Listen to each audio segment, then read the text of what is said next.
You're listening to the Money Insights Podcast, where wealth builders come to think bigger, invest with purpose, and design a life of freedom and impact. This is where elevated thinking meets real-world opportunity. Let's dive in. Welcome into another episode of the Money Insights Podcast. I'm your host, Christian Allen, and with me, as always, Rod the Pod Zabriskie. Rod, what's up? Hey, I am doing great. And, I've been thinking it's been a little while since we got an update on your house. So, it has been a little while, but can I just tell you, it's not because I haven't been checking in on it. That happens quite frequently. Guaranteed. I feel like I have meetings there like 3 times a week, like walkthroughs and all sorts of stuff. Okay, so quick update on the house. The outside of it, exterior is almost completed. There's a few important pieces left, and it needs to be like cleaned up and like there's finish work and stuff. But as far as like the outside, it's like 80% done. The inside, They're starting to make progress. They just got the sheetrock up, so it's kind of fun to see it with like real walls instead of just being able to like see through things. Yeah. And they're already making progress on the landscape. So we even have the lazy river dug out in the backyard. So nice. That's the update. Yeah. I'm excited about it. It should be fun. Once I get that though, I don't want any excuses from my kids about being bored ever. They've got a trampoline room. They've got a swimming pool, a lazy river. I am holding off on my simulation room. I have space for it because we did the suspended garage because that's like cheap space to buy. So we did it. And that was my thought, even though I don't golf. I never golf, but I thought, it was more about like a golf simulator that has like other simulation things. It was more like that kind of thing. But cool. But I did think maybe I'll start golfing, but only simulation golfing, not real golfing, exclusively simulation golfing. Nice. Anyway, long story short, my kids are going to have no excuses. They should have lots to do. And I think we'll probably be in like 3 to 4 months. So fingers crossed, Rod, fingers crossed. Sounds like you'll have plenty to do as well. You'll just be. Yeah. Well, that's what I did. And you didn't mention the pickleball. The pickleball court's a given. We've got that going. That's already done. The basketball hoops are in. Nice. Oh, I shouldn't say it's done. The flooring, it needs to be put in. But as far as like, you could go there and like play basketball or play pickleball right now on the cement. They're just needing to do the flooring in it. Sport court kind of stuff. The sport court stuff. Yeah. So nice. Anyway, it is, it's been a long project, but it's making progress and I am excited. So thanks for asking. I'll have to show a picture or two once it's done. But my guess is that people aren't tuning in for updates on my lazy river. Maybe they are. Maybe. By the way, anybody listening, they're coming out to Utah. They want to come hang out. Christian's house. That's where the lazy river's at. You can come anytime. Okay, Rod, today, here's what we're talking about. We're going to talk about how to spot a bad. No. Let me try that again. We're going to talk about how to spot bad investment advice or bad financial advice, however you want to shake it. And the framework for today's episode is that you know nothing, I know everything. No, I'm just kidding. I created the outline. Your job is to react, respond positively, negatively, agree, disagree, however you want to. I'm totally open. Okay. Yeah, I'm excited. So you just get to respond to the points that I make. And I've got 10. We'll get through. I think we should get through all of them, unless you're like really passionate and we get into like a 45-minute argument about one of them. I think we should likely be able to get through all 10. Do you have any questions, Rod, before I, No, I'm excited. I might along the way. I'll let you know. Okay. The first one, number 1, we know we're getting bad financial advice if everyone else is doing it. I thought this was like a really good first one, but tell me your thoughts on that. Okay. Well, I mean, right off the bat, I can think of things that were bad advice and everyone was doing it. So I can relate to that. Maybe I'll throw out one of those, but before I do that, but on the flip side, just because everyone's doing it, I don't feel like it necessarily makes bad advice. So Okay, so Almost you're everybody has getting a bank really logical account. about this.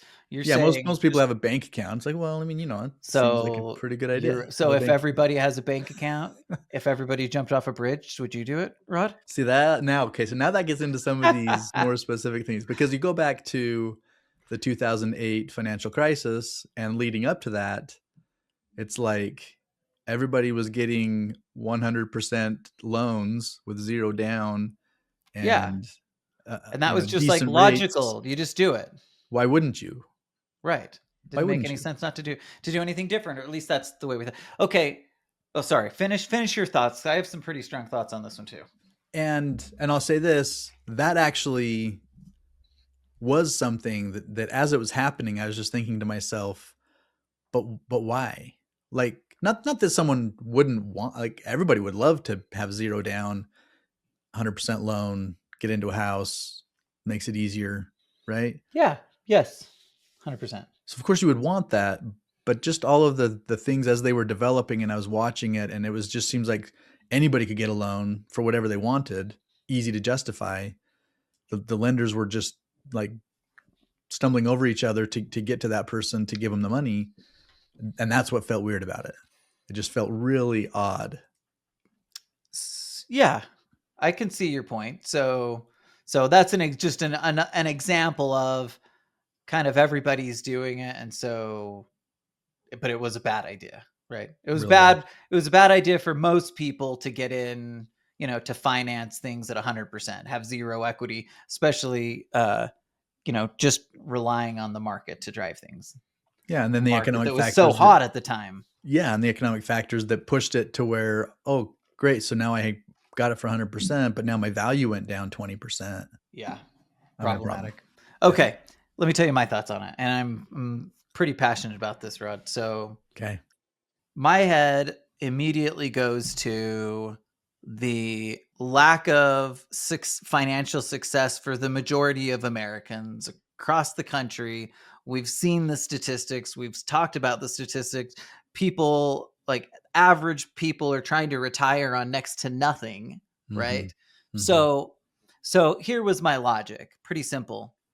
Well, if we've got this grand majority of people believing that one way, now there is some argument that they're not actually doing it, and maybe that's the issue, as much the issue. But just here was my logic. As a whole, we are not generally financially successful, right? Like, just if you took that, I get that Americans have more money, like, but I'm talking about like Americans, learning how to save and create a comfortable retirement. Like, that's becoming a huge problem. And we have all the statistics that back that up. And so my logic is, if you're hearing things like, max out your retirement accounts, and like you're hearing these things that everybody just kind of agrees upon, but the result is not very good, then my logic is, that's at least a warning sign that I need to like take a step back, think for myself, and really consider whether or not just because everyone else is doing it, it's good. But to your point, it doesn't definitively make it bad, because you're right. Most people can get value out of a bank account, and pretty much everybody does that, right? So I get it. But anyway, as a general rule, if everyone else is doing it, you should probably at least take a second to pause and decide if that's really something you want to follow. Okay, Rod, the second one.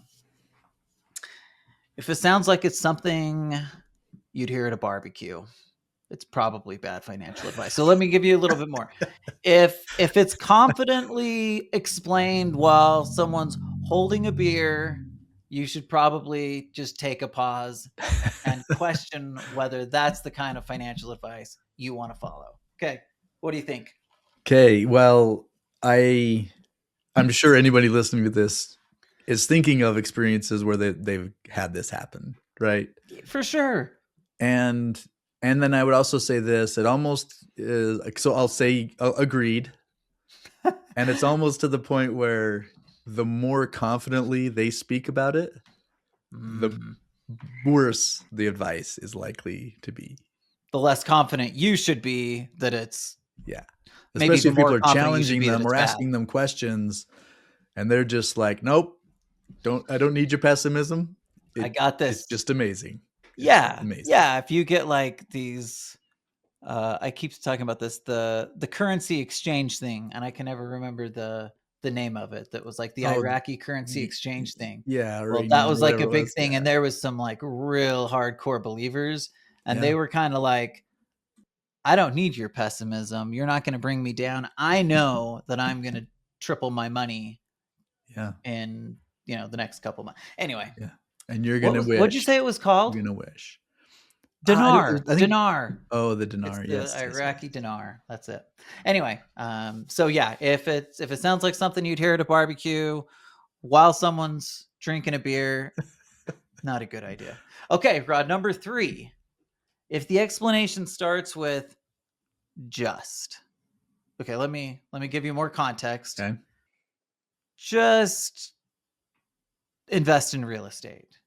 Just max out your 401k.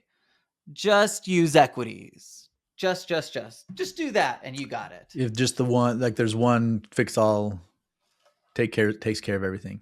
Yeah, I totally agree with that 100%. I don't care what it is that you think or that anyone thinks is the single thing that fixes everything.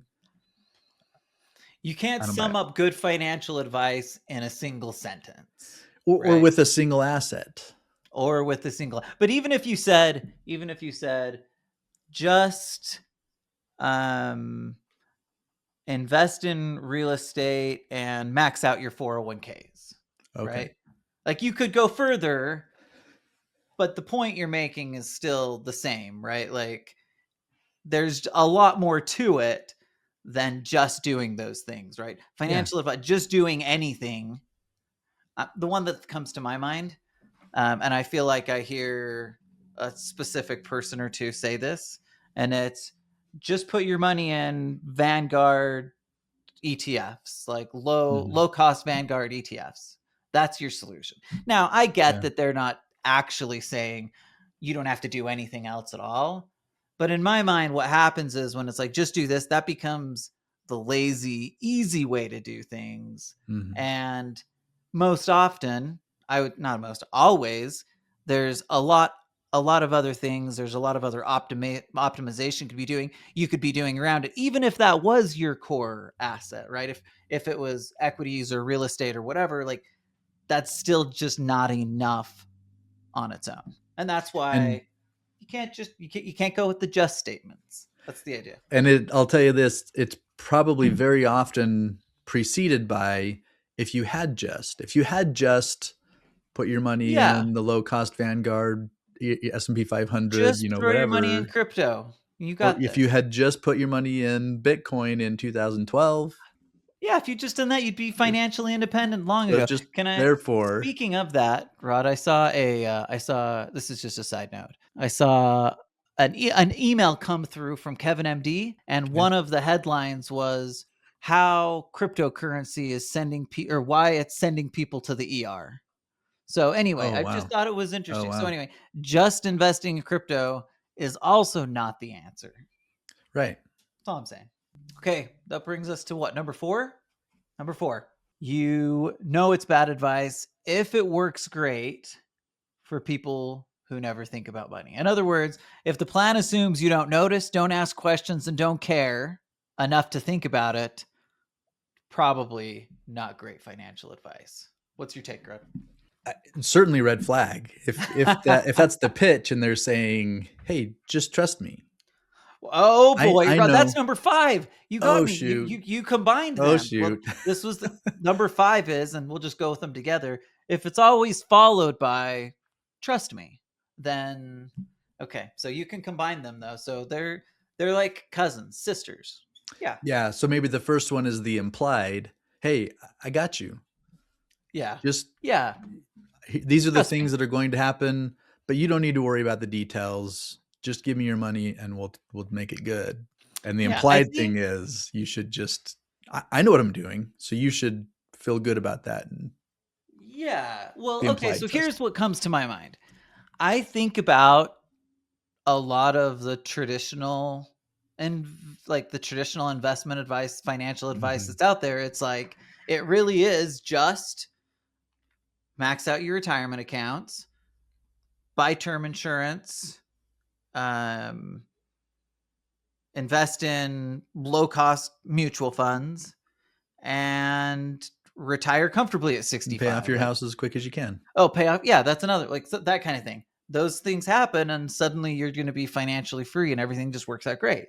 Mhm. And of course, that's like the blueprint that goes back to number one. If everyone else is doing it, well, the problem actually is that people aren't doing it. The bigger problem. But again, if that's kind of the advice that you were getting, there's just way too much more to it than just that.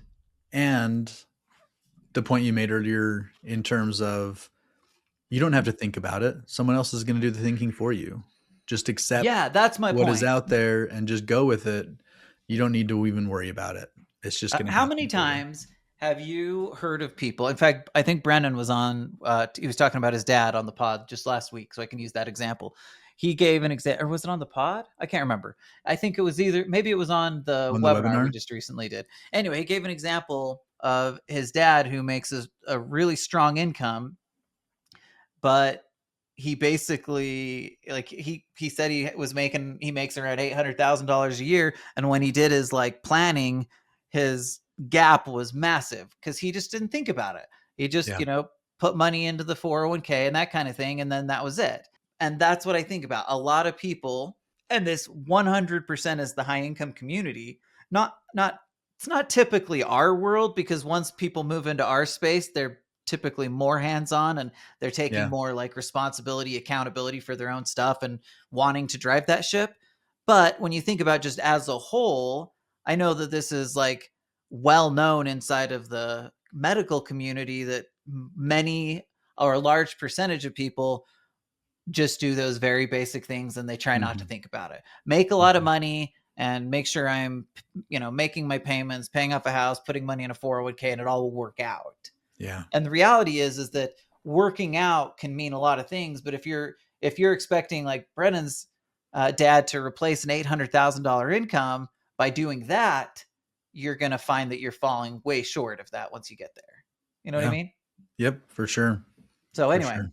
if you're not asking questions, or if the advice doesn't require you or expect you to ask questions, that's wrong. Okay. We already talked about number 5. Throw one more thing out there that I'm not saying is that you shouldn't rely on experts, because you should. Like, you should find people who do know what they're doing, can help you accomplish your goals. I would just say, if your philosophy is, oh, I handed that off to somebody else, he or she are taking care of that, I'm going to check back with them in 25 years when I'm ready to retire and plug back in. Okay, that's what I'm saying you should avoid. You need to be involved. You don't have to necessarily become the expert in all and everything. Surround yourself with experts and be involved. Okay, I like it. Thank you for that clarification, Rodney. And you already spoiled number 5. Thank you for that. Number 5 is it's always followed by trust me. Anytime trust me replaces an explanation, it's not a good smell. Are you someone who's interested in alternative investment strategies? If so, make sure to join our Investment Insider series to get exclusive behind-the-scenes access. We created the Investment Insider series, IIS, to give you access to experienced operators, real investment conversations, and pressure-free education around how these opportunities actually work. You can join at www.moneyinsightsgroup.com/insider access. Back to the episode. Okay. This one's great, Rod, because I have lived this personally, and I'll give you my example, and then I'll let you kind of give your take on it. If the success story is always, my uncle did this. Okay, that sounds funny, and I didn't come up with that. Jarvis came up with it. Well, why is it funny? It was funny to me because I literally lived this experience. My mom would be like, she had an uncle, Uncle Vern, who had saved up like, I'm thinking like 20 years ago, 25 years ago-ish, but let's just say that time frame. And he had like, maybe $1.5 million saved up, right? And his house paid off, and he lived very frugally, but had like, and so my mom and her sister. This was early in my career, right? I was fighting against, well, Uncle Vern says to do this. And Uncle Vern's made some money and he says to do this. This is what he does. So Yeah. we should do exactly what Uncle Vern does. Okay, well, that's why I thought it was funny. I've actually lived it. You could replace uncle with dad, grandpa, best friend, whatever, right? Guy down the street. Guy down the street that works at Primerica. Elon You can do Musk. any of them. Any of them, Rod. But the point is if it always starts with somebody did this, it's probably not great advice. Or at least, again, no, I'm going to go with this. Probably not great advice. Okay, what's your take? No, I totally agree with that. And that's something I think we've been pretty consistent trying to, I don't know if preach is the right word, but I'll go with it. Preach. Yes, let's preach. Don't do it just because someone else did it.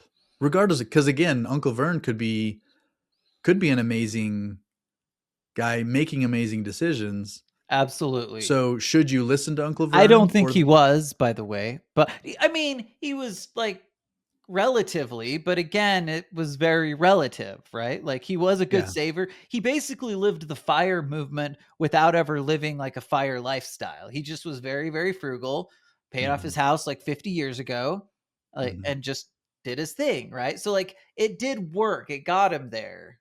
Yeah. But anyway, sorry. I know you didn't bring that up to like go on a riff about Uncle Vern again, but I had to just clarify. Well, but I think that context helps make the point because Uncle Vern had a vision of what he wanted to do and he was out whatever goals he had and was trying to accomplish. Yes, apparently he could live at Fish Lake them.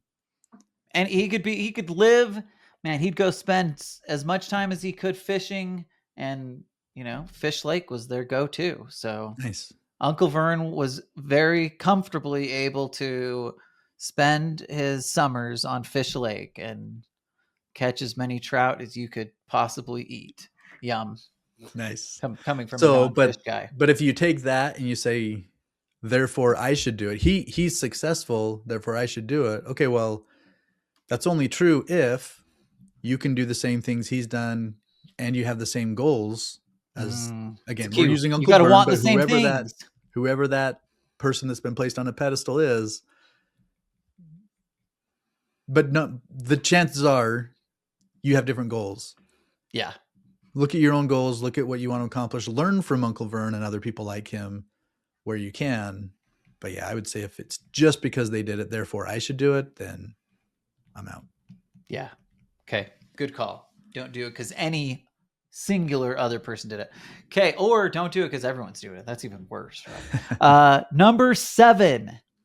If the advice makes you feel like you're being difficult for asking the question. So in other words, if curiosity is treated like a character flaw, no good. No good. Right? Nobody should be offended for being asked questions, even difficult questions, right? Yeah. Because that is like that should be welcomed by people. I always think about this in our world, right? Like my expectation, my hope is that people will ask us any question that comes in their head, whether they think it's difficult or challenging, like even better, even more reason to ask that question. Yeah. And my experience has always been, and I've sat on both sides of this. Like I've sat around advisors who were trying to pitch something and basically were trying to put this off like, hey, just trust me. I know this stuff well. You don't need to know it because I know it. Yeah. And what's worse is he, in the experience that I'm thinking about, was hiding something from that specific person and ended up being a mess. So like the point is you should be able to feel comfortable as the investor asking questions to better understand whatever it is that you're doing, just as a general goal. And I would say the earlier the better. Sometimes we're reserving our questions because I'm not quite putting the pieces together, but I think I'll get there. Well, guess how you're going to get there? By asking the questions. So ask them earlier the better. Don't waste your time. If you can get to the answer and make a decision better than stringing it along and then getting to a place where either you forgot anything of the questions that you had in mind, or you run into deadlines, you run into pressure. There are a lot of different things that could run in that could derail you. Just ask the questions. Just ask the questions and fire anybody that gets mad or frustrated with you for asking the questions. Agreed. That's my take. Okay, good news is Rod has like endless patience, because there actually have been a few times where people have asked questions so many times and in so many different ways that I was like, I can't do this anymore. I can't. But good news, Rod has endless patience. I've yet to see him get to that point with a client, and there's been a lot of back and forth where I was like, I don't know how he's doing this. So anyway, props to you, Rod. Okay, Rod, the next one. You know, it's bad advice if it only sounds smart until you say it out loud.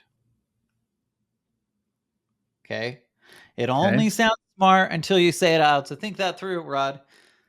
Some advice kind of collapses the second you actually hear yourself explain it or attempt to explain it. Now, this is a little bit of a tricky one because sometimes it's just complexity that has to bring that in, right? Yeah. And I think the reason it's ironic that I have this on here is because sometimes people have a difficult time explaining how the investment optimizer works immediately. Yeah. It usually takes a couple of runs through it to get to that point. But that's different because it's still, in fact, that actually sounds incredibly smart when you say it out loud, right? You just have to get to that point.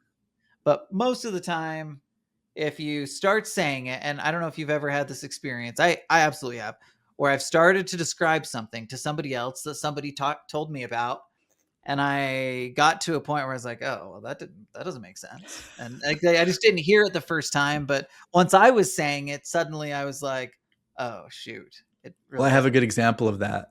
Okay, great. Of you. Oh, even better. Doing this. Lucky me.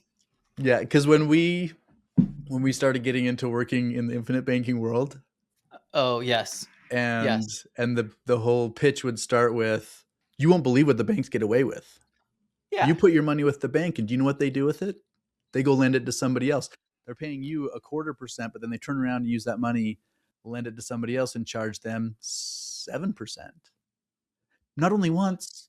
They'll split up and they'll lend out multiple times to as many as 7, 8, 9 people on the same money. Fractional reserve. I have to ask this question. Why do they teach fractional reserve banking? They want you to hate the bank. They want you to hate it. I always took it as they want you to look and feel and like do the things that the bank does. That's where it goes. Because they make you feel like then that's what you should do. Okay, because you replaced the bank. Okay, I guess. In my mind, it always came across like, hey, banks are awesome. They can do all these things. That's why everybody has so much money there. You shouldn't give all your money to the bank. You should do your own banking. Banks can do this cool fractional reserve banking thing. You can't. So you should do that. And that was the part where it fell apart. And you're explaining it and you're like, so like, how are we fractionally reserved? How are we practicing this fractional reserve banking thing? You can't do that. Okay, yeah. So that's a really good example, Rod. And I feel like I can like remember the moment where I was like, this just doesn't make sense to me. Now, to be fair, it sounds like there is a possibility that I was missing part of the point, right? Like, but in my mind, I felt like the whole pitch was built around making yourself act and be and feel and do what the banks do, while they were teaching us that you can't do what the banks do. Well, that's the part they don't say. That's the cliff. So you should hate the bank because they do all this and they're making money off of you in obscene ways. Yep. So you should replace the bank. Yeah. Okay. And then they don't say the other part of, you can't duplicate what they're doing, but you should replace them. Yeah. Okay. All right. Well, every time I go back to it, I'm just as equally baffled as I was the first time. Someone's going to have to write me in if you're hearing this and you're like, okay, Christian, I've heard this pitch. Here's what you're missing. Like, please let me know what I'm missing. I would love to know. Okay, Rod, we're almost through our list here. Number 9. And this one's key. If it doesn't pass the real life smell test. Okay, let me give you some context here. Sometimes things look really great on paper, or philosophically they can be really great, but just in a practical, real world, real life situation, they don't work. So I'll give you an example. The market, we always use these market returns, right? We'll show a return of charts, and it will be like, here's what your account value looks like if you get 8% or 10% or 12% or whatever that is. But what we often are not saying is that, by the way, this never happens. Never happens, right? It can't happen. It's not possible. It will not look like this. No matter what, even if we average 8, that's my point, right? Like, Yeah. if you, okay, other things, we'll go back to infinite banking.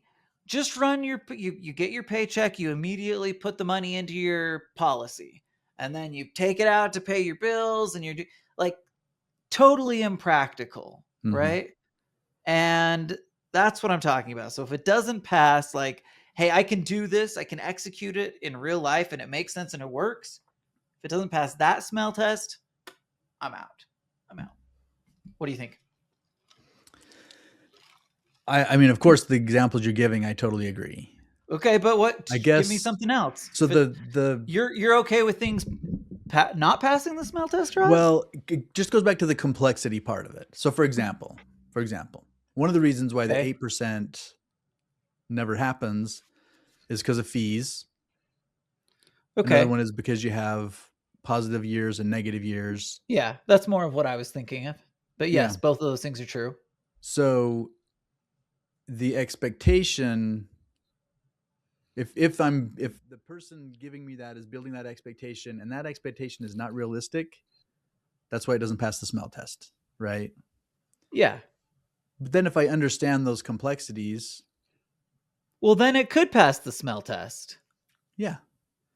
Yeah, I agree with that. So that's a good point. So what you're saying is, like, incomplete advice would potentially not, but if you created more context around a specific thing, it could then make more sense and be logical. If you said to somebody in that example, okay, we know, like, if I went into and I said, this is the example that we have available to us. It will not look exactly like this. There will be plus or minus. These are the factors that are going to change.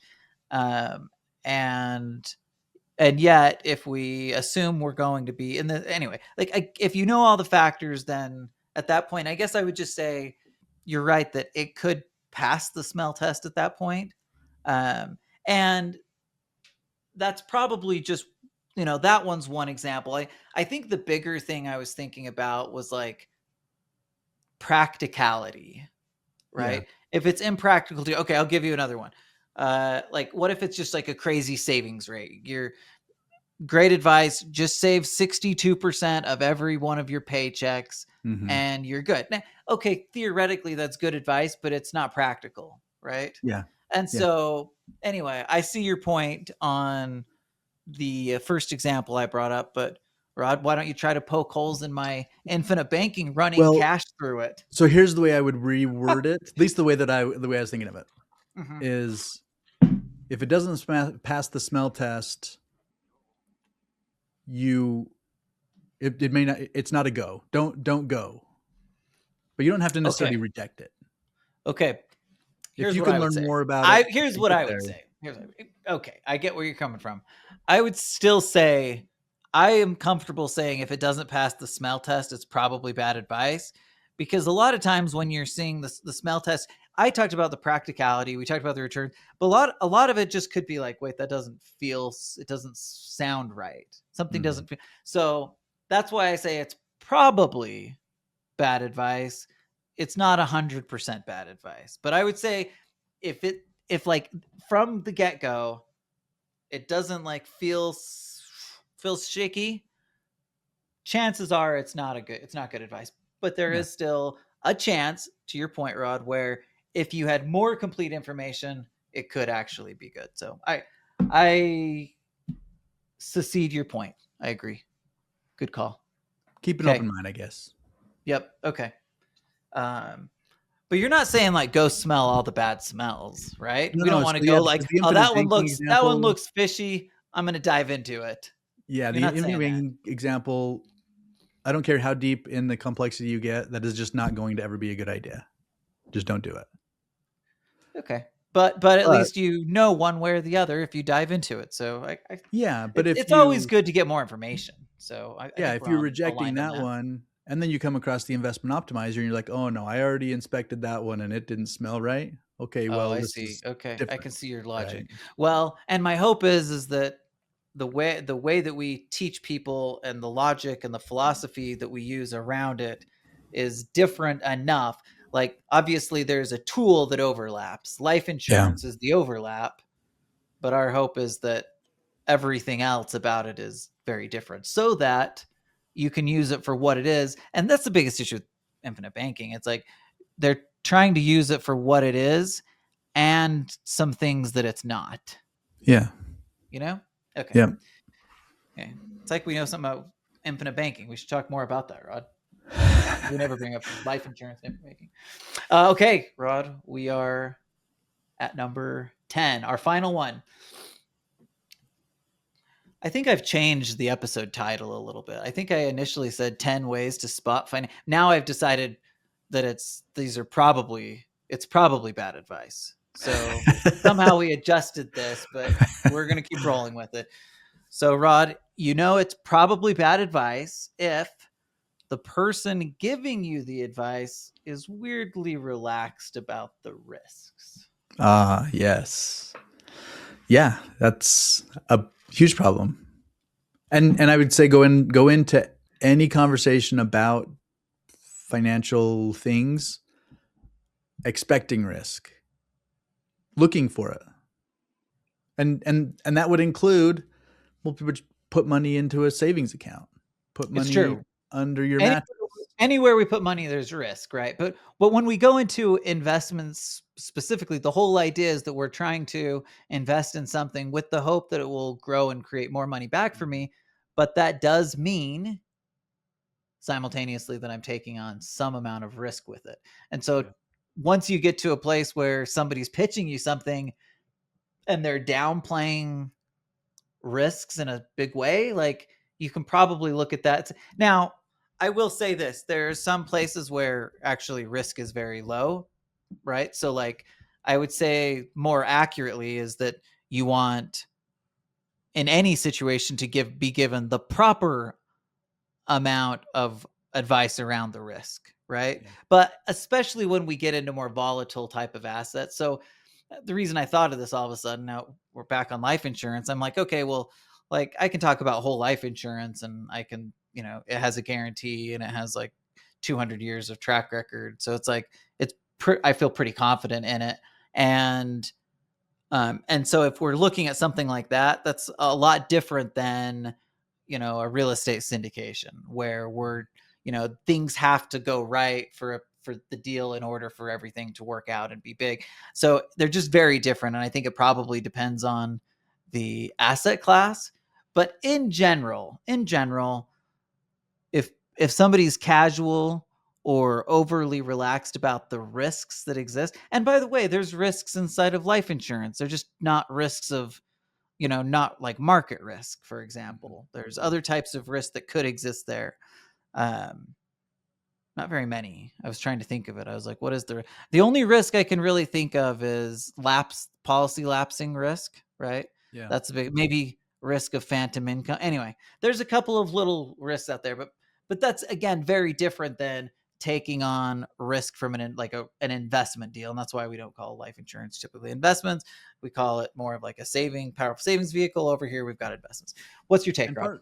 But in a way you hit on that in the way you described it, because you're like guarantees with companies have been around for a couple hundred years, as opposed to when you contrasted that with the syndicator.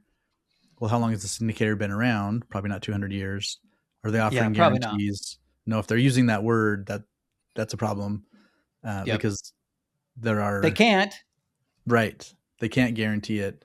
So anyway, I think some of that is inherent in what's backing it, right?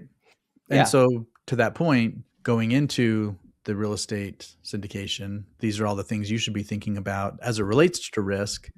And if they're not bringing it up voluntarily, you should be asking about it. And they should be free in responding to your questions and helping you understand, get the information you need about risks, then you can make a decision. Okay, I like it. Rod, I have a question. Can I put you on the spot again? Okay. Yes. You're here, so Yep. okay. I appreciate it. If I had to ask you the number one, no, I'm just going to ask you, what is the number one way that you think when you think of spotting bad advice, Rod? What's the number one thing that comes to your mind? It doesn't have to be any of these, by the way. Just the number one thing.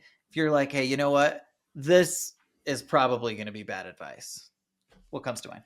Well, the thread that I think kind of goes through most, if not all of those examples, has to do with the individual engaging in a process to understand before they make a decision. If you're overly reliant on the person who's offering it to you or suggesting that you should do it, and or someone else who has made a decision to do it, and you're like, hey, that's a smart person, I'll rely on their whatever process they went through, then whether it's bad advice or not, you won't know, right? So you should be involved, you should be engaged, you should be thinking things through so that you can make smart financial decisions. Okay, so Rod's isn't how to spot it. He's like, here's what you should do. Solutions. I love it, Rod. Your solution is actually be engaged in and understand the things that you're investing in and what your financial world looks like. That basically will compensate for any of these things that we talked about. Is that kind of what you're saying? Yeah. To sum it up? You'll come across bad financial advice, but the whole smell test, The Smith test. all, I'm just kidding. all those things we talked about, you're not going to see it if you're not engaged in doing those things, right? All right. Well, you kind of broke my game on that one, Rod, but I'll let it go. Okay, because I think it's good advice. All right. This was fun. Rod, thanks for letting us put you on the spot. Everybody, thanks for listening. Just as a quick reminder, if you haven't joined the Facebook group to get access to our Investment Insider Series webinars or the IWB webinars, make sure you do it. We're changing the name of it. It will be called the Alternative Wealth Builders Club, and you'll probably have seen an email by the time you listen to this. So anyway, thanks everybody for listening. We'll see you next week. Thanks for listening to the Money Insights podcast. To stay connected and get access inside our community, you can join the Investment Insider Series at www.moneyinsightsgroup.com/insideraccess.